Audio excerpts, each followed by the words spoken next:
Once upon a time, in a vibrant African village nestled between rolling hills and lush forest, there lived a beautiful young woman named Amina. Her beauty was renowned far and wide, drawing the attention of many suitors who sought her hand in marriage. But Amina was not content with the simple lives of the villagers. She dreamed of wealth and luxury and vowed to marry the richest man she could find. One day, news spread of a wealthy stranger who had recently moved to the outskirts of the village.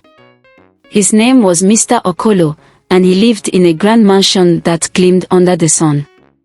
No one knew much about him, but rumors of his immense wealth were enough to pique Amina's interest. Determined to win his heart, she dressed in her finest attire and made her way to his mansion. As Amina approached the mansion, she was awestruck by its grandeur. Golden gates opened to a path lined with exotic flowers leading to the entrance.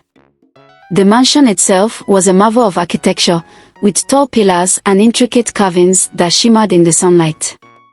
She hesitated for a moment, feeling a mix of excitement and trepidation, before stepping forward to knock on the grand doors. To her surprise, the doors swung open on their own, revealing a vast hall adorned with tapestries and chandeliers. Mr. Okolo stood at the center, a tall, handsome man with a charming smile and an air of mystery. I've heard much about your beauty, and I see that the tales do not do you justice. Amina blushed, her heart racing. Thank you, Mr. Okolo. Your home is magnificent. I've never seen anything like it. Mr. Okolo offered her a hand, and as she took it, she felt a strange chill run through her. Ignoring it, she allowed him to lead her deeper into the mansion. They spent the day together, exploring the grand rooms filled with treasures from distant lands, dining on sumptuous feasts, and sharing stories. Amina was mesmerized by the opulence and soon found herself falling for him. Over the following days, Amina visited Mr. Okolo frequently. They talked and laughed, growing closer with each passing moment. It wasn't long before Mr. Okolo asked Amina to marry him. Marry me, Amina, he said one evening, holding her hand as they stood under a moonlit sky in the mansion's garden. I will give you everything your heart desires. Amina's eyes sparkled with excitement. Yes, Mr. Okolo. I will marry you. Their wedding was a grand affair, attended by villagers and dignitaries alike. The ceremony was held in the mansion's sprawling courtyard, decorated with flowers and lights. Music filled the air, and Amina wore a dress of shimmering gold, looking every bit the queen she had dreamed of becoming. As she and Mr. Okolo exchanged vows, she felt as if she were living in a fairy tale. Amina moved into Mr. Okolo's mansion, believing she had found the life of her dreams. The first few weeks were filled with joy and excitement. She roamed the vast halls, explored hidden rooms, and indulged in the luxurious lifestyle she had always wanted. But as time went on, she began to notice strange occurrences. The mansion, which once seemed so full of life, felt cold and empty. She never saw any servants, and Mr. Okolo would disappear for hours on end without explanation. One night, curiosity got the better of her, and Amina decided to follow her husband. She waited until he slipped away, then quietly trailed him through the mansion. He moved swiftly, almost as if he were floating, leading her to a part of the mansion she had never seen before. They descended a spiral staircase that seemed to go on forever, finally arriving at a hidden chamber deep underground. To her horror, Amina discovered that Mr. Okolo was not a man at all, but a ghost who had been using his wealth to lure unsuspecting women into his trap. The chamber was filled with eerie, flickering lights and the faint whispers of spirits long gone. Mr. Okolo's form shifted and became translucent, revealing his true, ghostly nature. Terrified, Amina tried to flee, but the ghostly figure of Mr. Okolo blocked her path. Why are you running, my dear? The ghostly Mr. Okolo asked, his voice echoing through the chamber. Please, let me go, Amina begged, her voice trembling. I didn't know the truth. I don't want to stay here.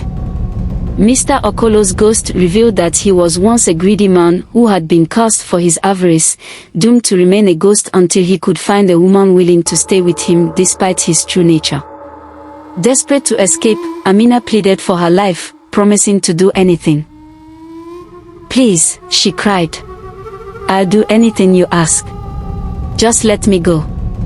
Moved by her genuine fear and remorse, Mr. Okolo's ghost realized that he could not force her to stay. He released Amina, but not without imparting a lesson.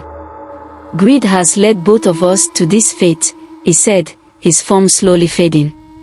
"Seek love, not wealth, for true riches lie in the heart."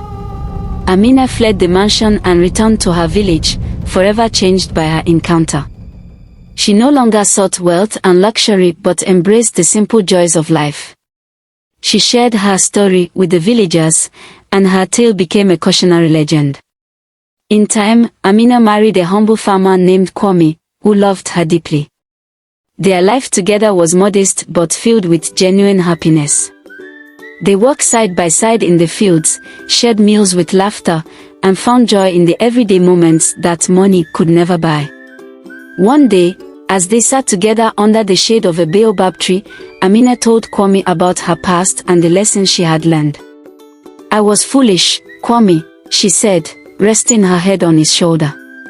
"I thought wealth could bring me happiness, but I was wrong. True wealth is in the love and kindness we share." Kwame smiled and kissed her forehead. "You have a wise heart, Amina. We may not have much, but we have each other, and that is more precious than gold." Years passed, and Amina and Kwame grew old together, surrounded by their children and grandchildren.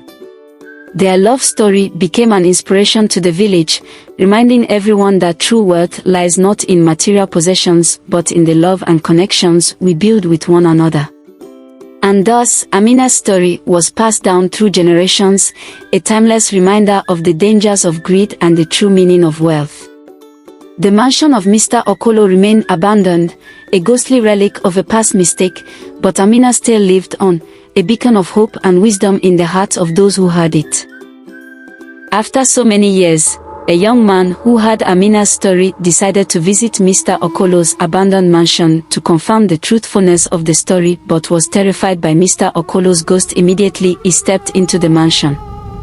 The moral lesson from this story include: 1. Be contented with what you have. 2. Don't crave to possess wealth by all means. 3. Work hard and have clean hands. One day, your hard work will surely yield fruits. 5. Be humble and don't allow your beauty to get into your head, because it is a gift from Almighty God. Follow me on Instagram, Facebook, and also subscribe to my YouTube channel.